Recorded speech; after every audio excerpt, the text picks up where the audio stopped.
I have one question for Eastenders today. When is Loosy Goosy going to quit? She needs to quit. I've had enough. I've had enough. Anyway, I hope you guys enjoyed your Mother's Day weekend.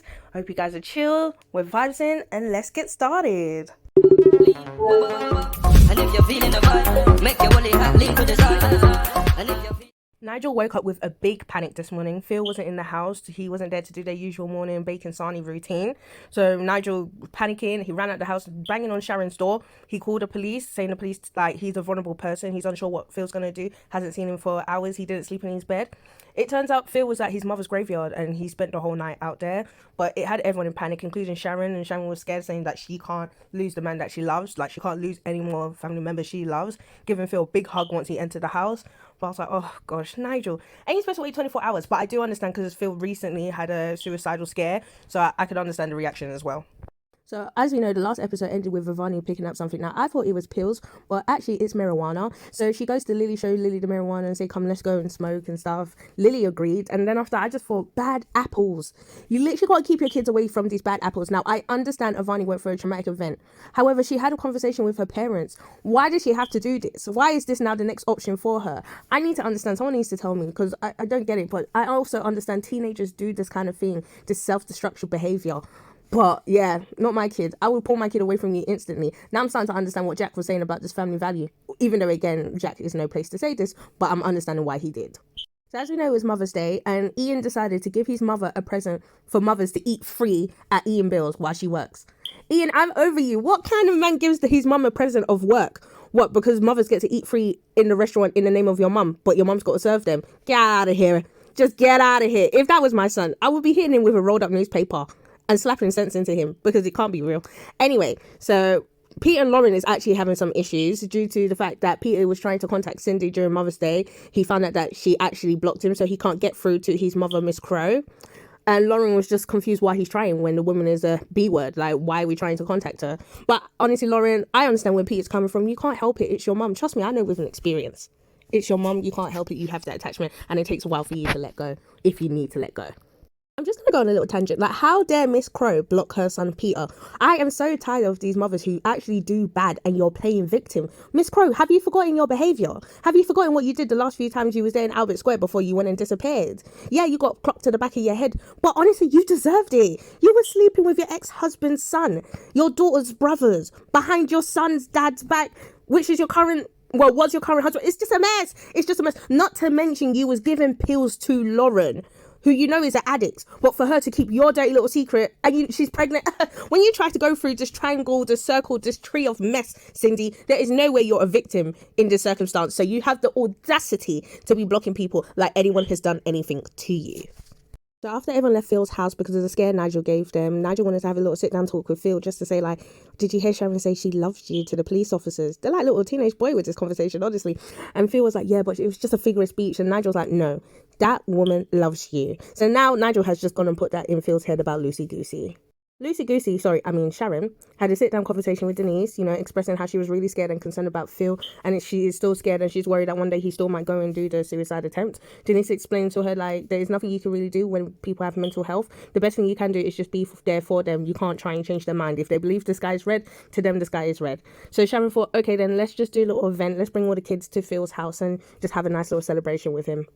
Lauren had a little scare about the baby not moving for a few hours, which I get, because when that baby stops moving, yeah, you really do get paranoid. Well, 9 times out of 10, they're probably asleep.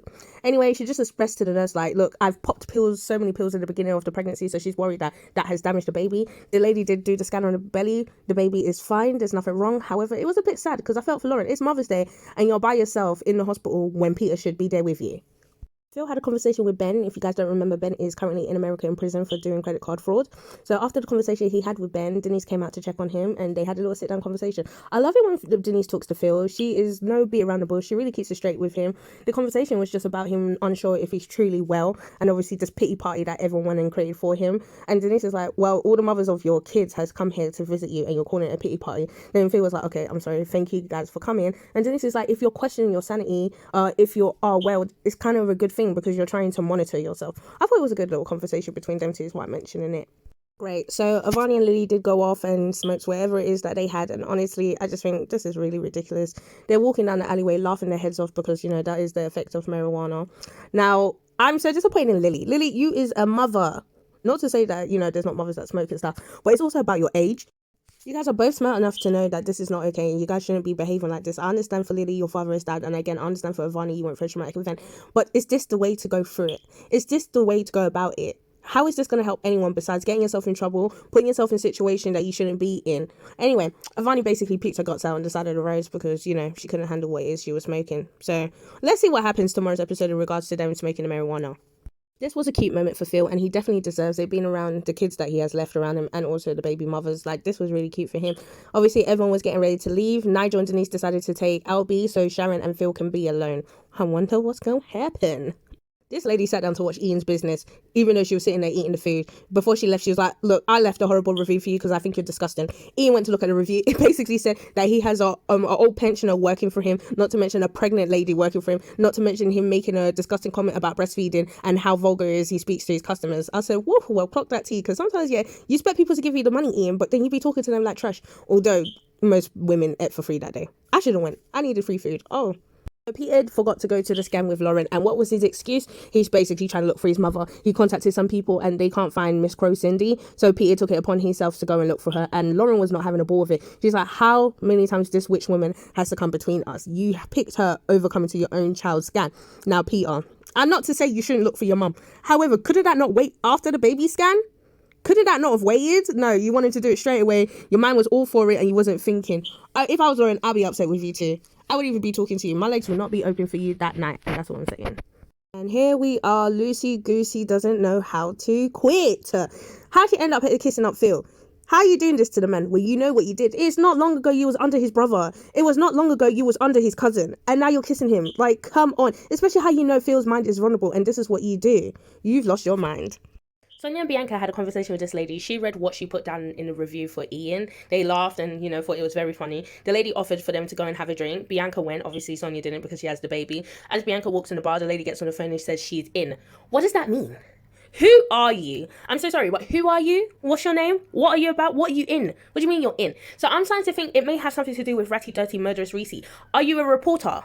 Are you his daughter that no one knew about? Are you an ex-girlfriend? Are you his new wife? Like, oh yeah, he's dead. No, like, who are you? That's what I want to know. After Sharon and Phil, Loosy Goosey and Phil shared that kiss, Phil went into rushing, like, you and Albie can move in. We can be a family again. You know, the whole shebang, the whole 9 yards. Sharon's like, that's not what I want just yet. I feel like we should take it slow. Then after that, she's like, well, there shouldn't be no secrets and stuff. And with that being said, then Loosy Goosey basically told Phil what she did with his brother while he was in the mental health unit. Oh God, Loosy Goosey. And then I thought, is this the correct time to let this man know? As you know, he just recently came out of the unit. He's still vulnerable. But no, she go ahead and tell him, look, I slept with your brother. So Phil is now calculating. He's trying to do the maths. While I was there in the unit, you were sleeping with my brother. Then Sharon's like, now I've told the truth. We can be together. Please, please, I love you. And Phil's like, no, get out. Get out. Then after that, he kicked her out. He walked on and said, you ain't got no one. You ain't got no family. As soon as Phil said, you ain't got no family, this person comes out of nowhere and says, oi, don't talk to my sister like that. Although she deserves to be spoken to like that. I digress. Don't talk to my sister like that. Sister, look back, and Sharon was like, oh, Vicky. Who is Vicky?